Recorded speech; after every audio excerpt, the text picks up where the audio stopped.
Good morning. Welcome to another session on environmental impact assessment. So we shall continue with Unit 3, Air Quality, Noise, Energy, Water Quality, Vegetation and Wildlife Impact. Course outcome: apply the knowledge of impact of infrastructure projects on air quality, water quality, vegetation and wildlife. Learning outcome: water quality criteria and impacts of wastewater on development projects. Specific outcomes: we will be looking at only the impacts of wastewater on development projects. We have already seen the first one in the last session.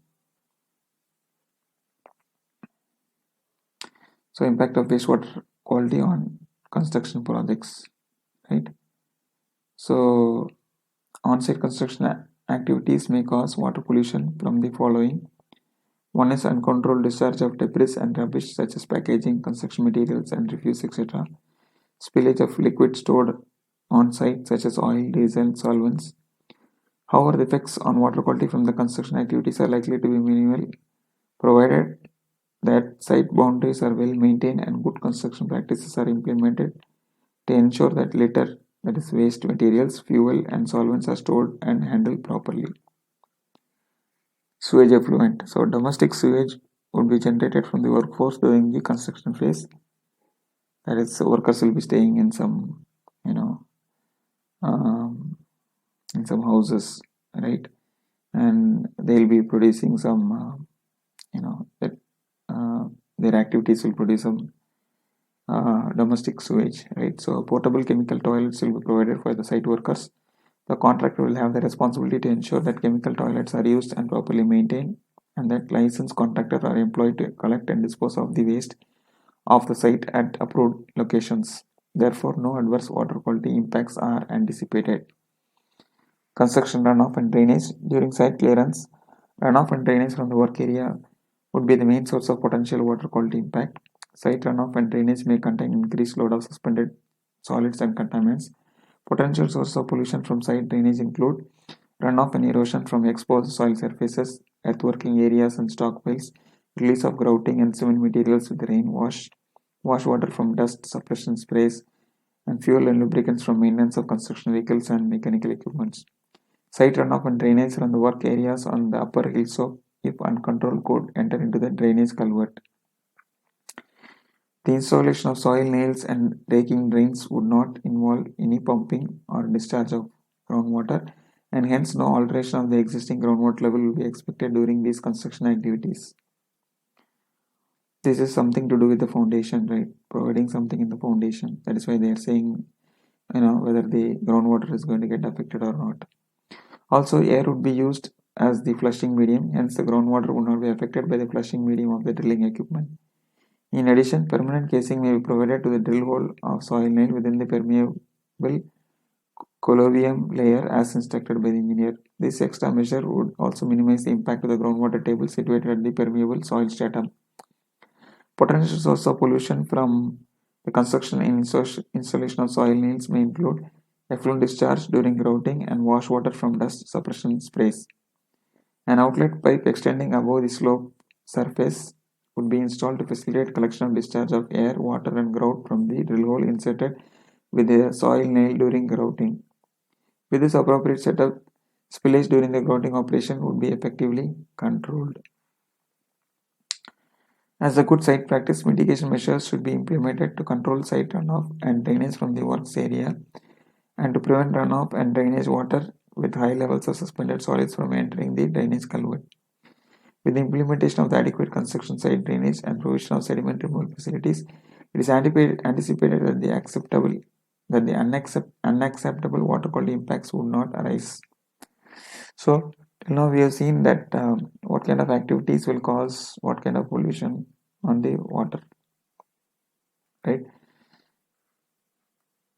So, what are mitigation measures? Mitigation measures means what measures can be taken to reduce this particular problem, or what steps can be adopted to handle this issue. So, debris and rubbish generated on site should be collected, handled, and disposed of properly to avoid being flushed or blown by wind into the drainage culvert. Stockpiles of cement and other construction materials should be kept covered when not being used. Oils and fuels should only be used and stored in designated areas which have pollution prevention facilities. To prevent spillage of fuels and solvents, all fuel tanks and storage areas should be provided with locks and be sited on sealed areas within bunds of a capacity equal to 110% of the storage capacity of the largest tank. The bund should be drained of rainwater after a rain event. Sewage effluent. Temporary sanitary facilities such as portable chemical toilets should be employed on site where necessary to handle sewage from the workforce. A licensed contractor should be responsible for the appropriate disposal of waste matter and maintenance of these facilities. Coming to the construction runoff and drainage, provision of a perimeter drain to intercept storm runoff from outside the work area. These shall be constructed in advance of site formation works and earthworks. Earthbunds or sandbag barriers should be provided on site to direct storm water to silt removal facilities. The design of the temporary on-site drainage system will be undertaken by the contractor prior to the commencement of construction. Sand or silt removal facilities such as sand or silt traps and sediment basins should be provided to remove sand or silt particles from runoff to meet the requirements. The design of efficient silt removal facilities should be based on guidelines which states that retention time for silt or sand traps should be 5 minutes under maximum flow conditions. The detailed design of the sand or silt trap will be undertaken by the contractor prior to the commencement of construction. Air would be used as a flushing medium of the drilling equipment to avoid the groundwater being affected by the flushing medium. In addition, permanent casing may be provided to the drill hole of soil nail within the permeable collovium layer as instructed by the engineer to minimize impact to the groundwater table situated at the permeable soil stratum. An outlet pipe extending above the slope surface should be installed to facilitate collection of discharge of air, water, and grout from the drill hole inserted with the soil nail during grouting. All drainage facilities and erosion and sediment control structures should be regularly inspected and maintained to ensure proper and efficient operation at all times, particularly during rainstorms. Deposited silt and grit should be regularly removed at the onset of and after each rainstorm to ensure that these facilities are functioning properly at all times. Exposed slope or soil surface should be covered by tarpaulin as soon as possible to reduce the potential of soil erosion. Arrangements should always be in place to ensure that adequate surface protection measures can be safely carried out well before the arrival of a rainstorm. Other measures that need to be implemented before, during, and after rainstorms. Open stockpiles of construction materials or construction waste on site of more than 50 meter cube shall be covered with tarpaulin or similar fabric during rainstorms. Thank you.